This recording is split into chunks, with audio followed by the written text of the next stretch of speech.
I welcome again to the book, The Broken Promise, published in 2019, and this author is yours truly, Mutea Rukwaru. Now, today, I want to discuss why is money so critical in politics. Money is so critical in politics, and the people do anything to get as much money as possible. May you be a CS, may you be a parastatal head, may you be a local MCA, may you be a governor. Many of these, they are targeting to get back the money which they used during campaign. After all, some of these positions, many of them they are bought. It's a small percentage where people are just given. People have to buy these positions. So, money is the root of all evil, as the Bible says. But yet we know money can also be good when it comes to governance. If money is used well to give projects, to start projects, water projects, infrastructure, starting industries, starting schools, hospitals, it can be good for the common good of the Mwananchi. Money can be good. That can be a credit if money is used on that area. But then, a greater part, money is used to buy loyalty of few cronies.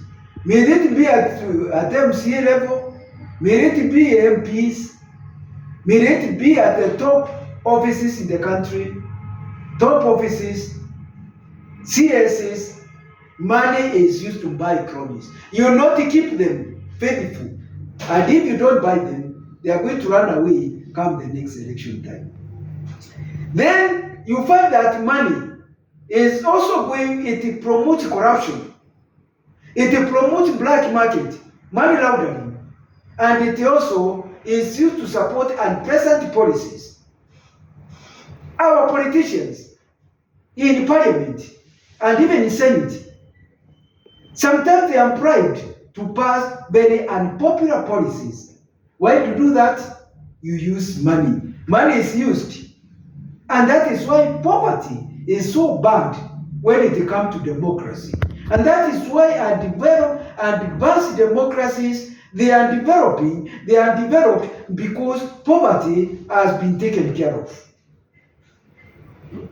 It's very sad in our country that because of this scenario of poverty, politicians can use their whims to try to manipulate even the electorate, and so you find that they don't care about the Mwananchi who voted them.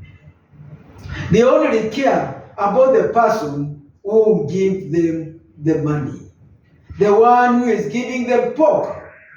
After all, whoever who has got the gold is the one who rules. Now, money, it's also going to help these people to maintain a large electorate, a large support to make sure that they are wealthy. It's also going to help the politician to pay their key support so that they continue being loyal. For the CEOs of the country, CEO of the country, it can be used to make sure that the government is not overthrown. Use money. Yes. Now, does it mean that you can use money all the time to suppress your unpopular government? We are the people like Marcos of Philippines. Marcos had used a lot of money, and his government was dictatorial. But what happened? The church, led by Cardinal Sin, their president was led by Cardinal Sin of Catholic Church, and they overthrew the government. There is no way, no matter even if the military has got a lot of strength, have a lot of weaponry, they cannot be able to overcome if the whole country uprisses. And it happened in Philippines. Marcos and his wife and his family, they ran away. The army could not help them, despite having advanced weaponry. Come back home to our neighbors' country like Zimbabwe. Mugabe ruled the country with a lot of force, and he had known the power of money, of him bribing the military. And that time came, the military just overthrew him without firing a bullet. He didn't even understand what had happened. So what am I trying to say? I'm trying to say that you should try to make sure that despite the power of money, a time can come when money may not help you. These poor people, of course, you know they are helpless. They are helpless. That's what Marx said, that is Karl Marx said, the people who can overthrow the government is the middle class because they have got resources in terms of knowledge and in terms of money. But please, it's important not to forget the poor people. I'm talking to politicians, don't be so much drunk with the power of money, thinking that money is going to take you to Canaan. But in ending about why money is critical, I would also like to ask, what can make overthrowing of the government possible? The overthrowing of the government can be possible. Well, according to what I've analyzed in this book, and I'm hoping the politicians will have an access to read this book. The Broken Promise is going to give them, it will be sort of a political Bible to them, even to check their operation. One is the aspect of disgruntled coalition members. If you are going into a coalition and some of your members are disgruntled, this can make the government be overthrown. Probably you might think, oh, some of the coalition members are very weak. That is fine. But the fact that we came into a union, there was some strength. There was some sort of synergy which we found in that small political party. Then bankruptcy. If we get into bankruptcy, even if you as a politician become bankrupt, it is so bad. It can make the government be overthrown. If the government become bankrupt, cannot be able to pay the civil servants, public servants in general, they are not able to buy medicine in hospitals, schools are closed, that government will be overthrown. And that is why you find even in the public service. The government, the code of regulation is very clear that if you are a public servant and you end up being declared bankrupt, you should not be in the service. And you should not have any office, public office, if you are bankrupt. People who are bankrupt have no role to serve the community. The other point is talking too much. Politicians are encouraging them, talking too much can make you lose your popularity. Silence is good. Serious politicians don't talk much. Another point is democracy is the aspect of supporting popular policies. Please remember, you may be having certain policies, but if you test the waters and they are unpopular, please, and the electors are not happy with it, and the policy, the country is not happy with them, it doesn't matter even if the IMF or the World Bank or these other countries which are assisting us. If these policies are going to make the government become unpopular, you better refuse to implement them. Better for the government to not to implement them, but then to remain popular. A country struggling with poverty, but knowing that they are going to maintain their dignity. Begging is not popular.